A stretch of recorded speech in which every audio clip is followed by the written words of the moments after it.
یک لحظه خاری زبان بینم، سخنهای روان را ناروان بینم، و دستی ناتوان بینم.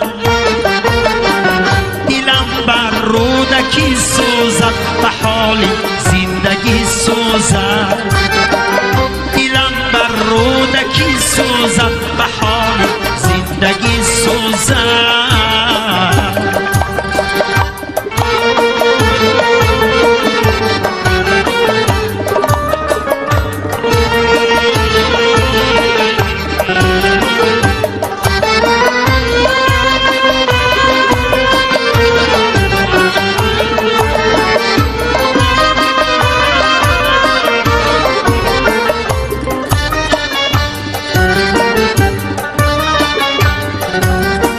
چو بینم هم دیار خود سر و خود کام، شناسد خویش را علامه ایام، نداند مصرعی از حافظ و خیام. دلم بر رودکی سوزد به حال زندگی سوزد، دلم بر رودکی سوزد به حال زندگی سوزد.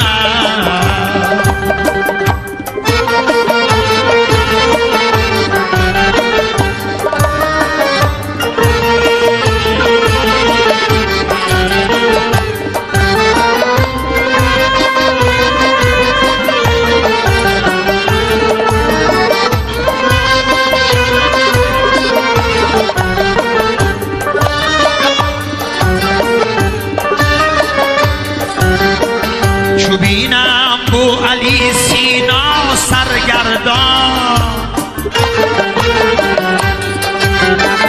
میانی قوم‌های بی سر و سامان،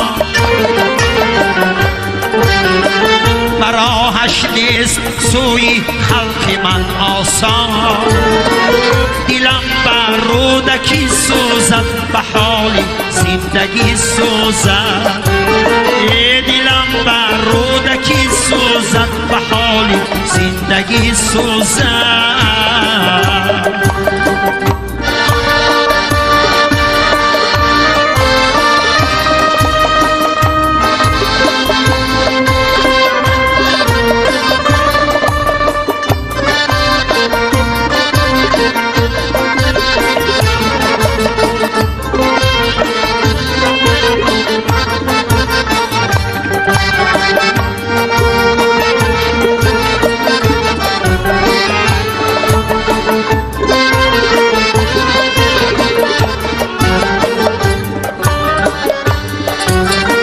چو بینم شش مقام امروز ناجور است، چو بینم آینه در خدمتی کور است، بلوحی خاطری ما لوحه‌ای گور است. دلم بر رودکی سوزد به حال زندگی سوزد، دلم بر رودکی سوزد، دلم بر رودکی سوزد.